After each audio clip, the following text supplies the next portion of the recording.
Hi everyone. The following will demonstrate our final EC551 project, Duck Hunt on an FPGA. My name is Juan C. My teammates are Takao Yamada and Esteban Gonzalez. Our high-level block diagram consists of the following: a gun controller, which interfaces with two Nintendo Light Zapper guns, an interface module, which interfaces with onboard push buttons, a game engine, which controls the overall flow of the game, a graphics generator, which provides the location of each of the sprites on the screen, a graphics processor, which obtains the binary of each of the sprites from memory, and a VGA controller, which outputs all the graphics onto a CRT monitor. To start, I will provide a bit of background on how the original Nintendo Light Zapper gun worked. As the player pulls the trigger, the screen transitions from displaying animation to displaying a blank screen for one frame. Then, the screen transitions to a blank screen with one white square in place of the duck. The following frame, the screen transitions to a blank screen once more. Finally, the screen transitions back to displaying animation. If the gun was pointing at the duck, the light detect signal in the gun will register a low-high-low sequence, which corresponds to hit. Otherwise, it is a miss. Attaching the light zapper gun to an oscilloscope, we confirmed our findings.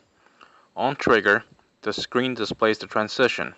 With the gun pointing at the duck during the transition, the light detect signal registers the sequence. This section of Verilog code is part of the screen sequence generator. The purpose of the code is to generate the black-white-black frame sequence on the monitor so that the gun can detect. The module is a finite state machine separated into three always blocks: combinational, sequential, and output block. The states change from an initial trigger, and the outputs in each state determines the color of the box where the duck was located. The gun we obtained were not authentic Nintendo Light Zapper guns. We had to take apart the guns and determine its schematic. After some investigation, two external pull-up resistors were needed in order for the gun to work properly. Here we have the major components of our project: the CRT monitor, player 1 and player 2 Light Zapper guns, the VHDC breadboard which the guns are connected to, also the Nexus 3 board. Finally, we have a PC to load the bit file into the Spartan 6 FPGA. To start the game, hit the reset button to take you to the menu screen. Use the player 1 zapper gun to select either to play in 1-player mode or 2-player mode. I will now explain the concept of the game. I selected player 1 on the menu screen. The goal of the game is to shoot as many ducks using the zapper gun. Each time a player kills a duck, the player earns 500 points. There are 10 ducks per level, and there are 5 levels. For each duck, the player gets 5 seconds to use up 3 shots. If the player uses up all 3 bullets, the player will no longer be able to kill the duck. When 5 seconds are up, the duck will fly off the screen. The duck comes out of the grass at random positions, moves in unpredictable movements, and it can fly behind the tree to make the game difficult and fun. After 10 ducks, the player moves on to the next level.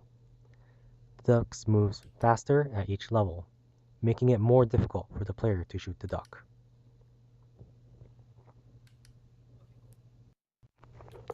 We are now playing 2-player mode, and we are at level 5. The duck is moving faster than it was in previous levels. In 2-player mode, each player fights over who can shoot the duck first. The player who kills the duck first earns the 500 points. Each player has 5 seconds to use up 3 shots per duck, otherwise the duck flies off the screen. Whoever has the most points after 5 seconds wins the game. To play again, the player hits the reset button. What we have here is the test bench for our game engine module. This module controls the game modes, number of players, the scores, the bullets left, and ducks left at the end of each level. The reset signal initializes all the registers. We can see that, initially, each player has 3 bullets and 0 points in score. Also, there are 10 ducks in every level. In this part of the test bench, we can see a trigger signal with no hit signal. When we have a trigger signal with no hit signal, it reduces the number of bullets. The game only allows 3 attempts or 3 bullets per duck. When we have a trigger and a hit signal, we note that a duck was shot. In this case, the game engine reduces the number of ducks left from 10 to 9. It resets the number of bullets to 3 and increases the score of the player that shot the duck.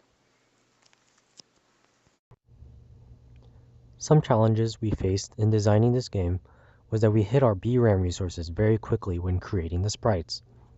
We had to use tricks to be able to design everything. For example, we saved the menu screen's logo in half the size, and we used post-processing to double the image. The grass during the gameplay is actually one sprite being duplicated many times to create the whole field on the screen. We flipped the duck's images for the duck to be able to fly left or right. We even had to hard code some of the sprites to reduce the use of the BRAM. Another challenge we faced was the duck's ability to fly behind the tree. To implement this, we had to make a foreground and background. When the duck flies near the tree, if the tree's green leaves and brown branches are not being shown, then we display the duck. When the duck is not being displayed, we display the blue sky. Thank you for watching.